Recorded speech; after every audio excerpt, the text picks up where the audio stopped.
नमस्कार बच्चों, आज के इस वीडियो में आप सभी का स्वागत है। जैसा कि आप सभी को मालूम है, प्रश्न पत्र सेलेक्टेड पॉलिटिकल सिस्टम में हम संयुक्त राज्य अमेरिका के संविधान पर चर्चा कर रहे हैं। इसी श्रृंखला में आज हम अध्ययन करेंगे शक्तियों का पृथक्करण एवं नियंत्रण तथा संतुलन। शक्ति पृथक्करण सिद्धांत का अर्थ। सरकार के 3 अंग हैं, व्यवस्थापिका, कार्यपालिका और न्यायपालिका। सरकार के इन तीनों अंगों का पारस्परिक संबंध कैसा होना चाहिए, यह समस्या राजनीति विज्ञान में अत्यंत विवादग्रस्त रही है और इस संबंध में समय समय पर जिन सिद्धांतों का प्रतिपादन किया गया उनमें मॉन्टेस्क्यू द्वारा प्रतिपादित शक्ति पृथक्करण सिद्धांत सबसे अधिक प्रमुख है। यह सिद्धांत इस विचार पर आधारित है कि निरंकुश शक्तियों के मिल जाने से व्यक्ति भ्रष्ट हो जाते हैं और अपनी शक्तियों का दुरुपयोग करने लगते हैं। इस सिद्धांत के प्रतिपादकों का विचार है कि व्यवस्थापिका का काम कानून बनाना होना चाहिए, कार्यपालिका उन कानूनों को क्रियान्वित करे और उनके अनुसार शासन चलाए तथा न्यायपालिका उन कानूनों के अनुसार निर्णय करे। शक्ति विभाजन सिद्धांत का सबसे प्रमुख प्रतिपादक मॉन्टेस्क्यू हैं और मॉन्टेस्क्यू ने इस बात पर विशेष बल दिया है कि सरकार के 3 अंगों में से प्रत्येक अपने क्षेत्र में स्वतंत्र होना चाहिए, उसे अपने कार्य क्षेत्र तक ही सीमित रहना चाहिए और उसके द्वारा दूसरे अंग के कार्यों को प्रभावित करने या उस पर नियंत्रण स्थापित करने की चेष्टा नहीं की जानी चाहिए। अमेरिकी संविधान निर्माताओं पर शक्ति विभाजन सिद्धांत का प्रभाव। अमेरिकी संविधान के निर्माता अमेरिका में एक सीमित शासन की स्थापना करना चाहते थे। इस बात के लिए प्रयत्नशील थे कि शासन अत्यंत शक्तिशाली होकर नागरिक स्वतंत्रताओं को आघात न पहुंचा सके। इस हेतु उनके द्वारा न केवल संघीय शासन को अपनाया गया और संविधान में प्रथम 10 संशोधन करते हुए मौलिक अधिकारों की भी व्यवस्था की गई, वरन अपने संविधान को शक्ति विभाजन के सिद्धांत पर भी आधारित किया। उनका विश्वास था कि जितनी अधिक शक्ति होती है उतनी ही अधिक उनके दुरुपयोग की आशंका रहती है। संविधान में शक्ति विभाजन सिद्धांत को अपनाने की कोई औपचारिक घोषणा नहीं की गई और न ही संविधान में किसी स्थान पर शक्ति विभाजन सिद्धांत को परिभाषित किया गया, लेकिन शक्ति विभाजन सिद्धांत अमेरिकी संविधान की मूल भावना है और संविधान के प्रथम 3 अनुच्छेदों से यह स्पष्ट हो जाता है कि यह संविधान शक्ति विभाजन के सिद्धांत पर ही आधारित है। संविधान के ये अनुच्छेद इस प्रकार हैं। अनुच्छेद 1 खंड 1, संविधान में प्रदान की गई समस्त व्यवस्थापन संबंधी शक्तियां एक कांग्रेस में निहित होंगी। अनुच्छेद 2 खंड 1, समस्त कार्यपालिका शक्ति संयुक्त राज्य अमेरिका के राष्ट्रपति में निहित होगी। अनुच्छेद 3 खंड 1, न्याय संबंधी समस्त शक्ति एक सर्वोच्च न्यायालय तथा उन नीचे के न्यायालयों में निहित होगी जिन्हें कांग्रेस समय समय पर प्रतिष्ठित व स्थापित करे। इस प्रकार व्यवस्थापिका, कार्यपालिका, न्यायपालिका में शक्तियों का स्पष्ट विभाजन किया गया है। संविधान निर्माता चाहते थे कि न केवल सिद्धांत में वरन व्यवहार में भी सरकार के इन 3 अंगों की प्रकृति अलग अलग होनी चाहिए तथा उनके द्वारा अपने कार्यों का संपादन एक दूसरे से अधिकाधिक स्वतंत्र रहते हुए किया जाना चाहिए। नियंत्रण और संतुलन। नियंत्रण और संतुलन के सिद्धांत का आशय यह है कि शासन के विविध अंग एक दूसरे की शक्तियों को इस प्रकार नियंत्रित करें कि शक्तियों का संतुलन स्थापित हो और सरकार का कोई भी अंग अपनी शक्तियों का दुरुपयोग न कर सके। शक्ति पृथक्करण और नियंत्रण तथा संतुलन, ये 2 सिद्धांत ऊपर से देखने पर परस्पर विरोधी प्रतीत हो सकते हैं, लेकिन वस्तुतः इन दोनों सिद्धांतों में परस्पर कोई विरोध नहीं है। ये 2 सिद्धांत और व्यवस्थाएं तो एक दूसरे के सहायक और पूरक हैं। इन दोनों सिद्धांतों का उद्देश्य एक ही है और वह है शासन की शक्तियों को मर्यादित कर संविधानवादी शासन की स्थापना, जिससे शासन नागरिकों की स्वतंत्रताओं को कोई आघात न पहुंचा सके, अपनी शक्तियों का दुरुपयोग न कर सके।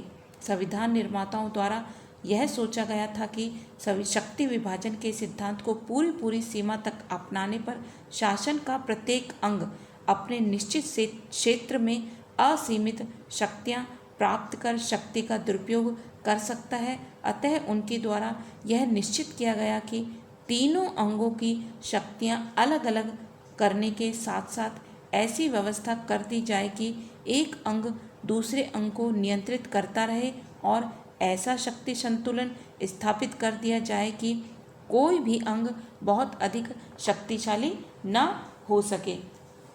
नियंत्रण और संतुलन के सिद्धांत को अपनाने का रूप यह है कि शासन के तीनों अंगों व्यवस्थापिका, कार्यपालिका और न्यायपालिका में से प्रत्येक अंग पर अन्य दो अंगों के द्वारा नियंत्रण रखते हुए ऐसा शक्ति संतुलन स्थापित किया जाता है कि कोई भी अंग बहुत अधिक शक्तिशाली न हो जाए। नियंत्रण और संतुलन के इस सिद्धांत को अमेरिकी कांग्रेस और राष्ट्रपति के पारस्परिक संबंधों में अधिक प्रमुखता के साथ अपनाया गया और न्यायपालिका के संबंध में स्वाभाविक रूप से अपेक्षाकृत सीमित रूप में अपनाया गया। सरकार के तीनों अंगों के संबंध में नियंत्रण तथा संतुलन की व्यवस्था का अध्ययन कांग्रेस की शक्ति पर नियंत्रण, राष्ट्रपति की शक्ति पर नियंत्रण, न्यायपालिका अर्थात सर्वोच्च न्यायालय की शक्ति पर आंशिक नियंत्रण, कांग्रेस के दोनों सदनों का एक दूसरे पर नियंत्रण, संघीय सरकार और राज्य सरकारों का एक दूसरे के पर नियंत्रण के माध्यम से किया जा सकता है। संविधान द्वारा स्थापित संघात्मक व्यवस्था में राज्य सरकारों को भी पर्याप्त शक्तियां प्राप्त है। उदाहरण के लिए संविधान संशोधन के प्रस्तावों पर 3/4 राज्यों के अनुसमर्थन की आवश्यकता होती है। इस प्रकार संघीय सरकार और राज्य सरकार एक दूसरे को नियंत्रित करते हुए भी शक्ति संतुलन स्थापित करती हैं। इसी प्रकार शासन के तीनों अंग एक दूसरे को नियंत्रित करते हुए शक्ति संतुलन स्थापित करते हैं। नियंत्रण और संतुलन के सिद्धांत की आलोचना। अमेरिकी शासन व्यवस्था नियंत्रण और संतुलन की प्रणाली पर आधारित है, जहां इसका लाभदायक पक्ष यह है कि शासन का कोई भी अंग बहुत अधिक शक्तिशाली होकर नागरिक स्वतंत्रताओं के लिए घातक नहीं हो पाता।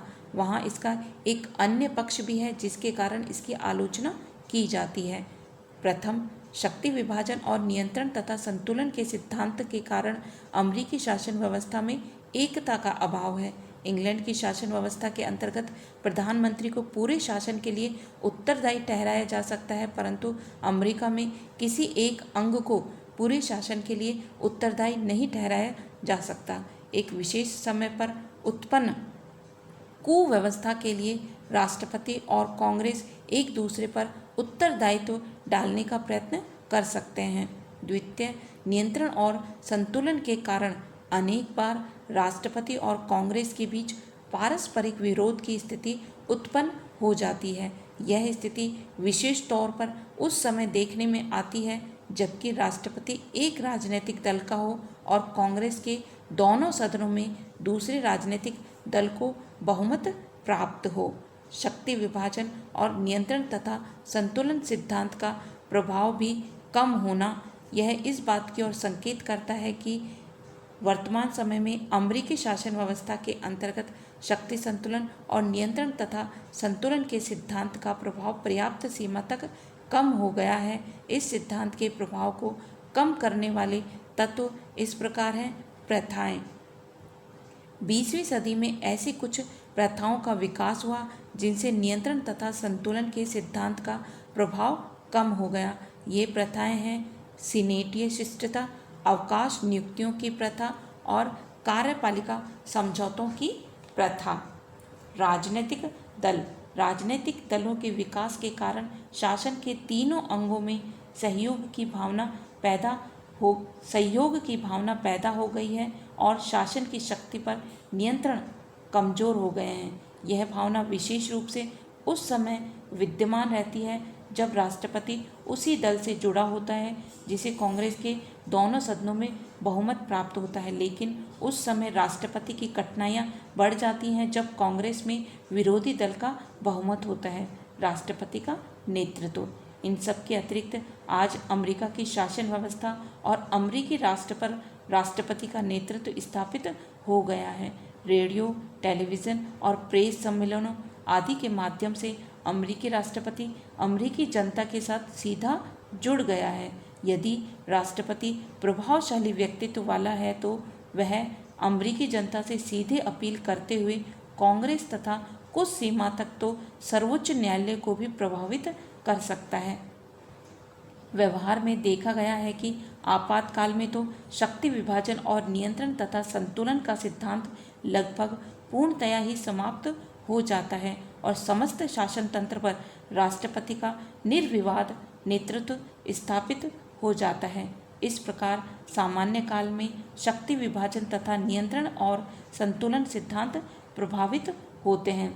नियंत्रण तथा संतुलन सिद्धांत अधिक प्रभावी उस समय होता है जब राष्ट्रपति पद पर एक राजनीतिक दल का अधिकार हो और कांग्रेस पर दूसरे राजनीतिक दल को बहुमत प्राप्त हो।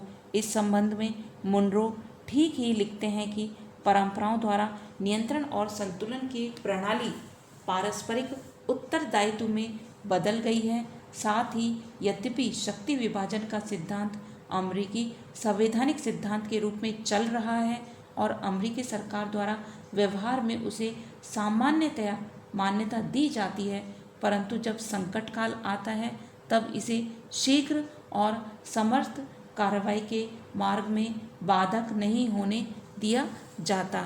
आज अध्ययन का विषय यहीं समाप्त कर रहे हैं। धन्यवाद।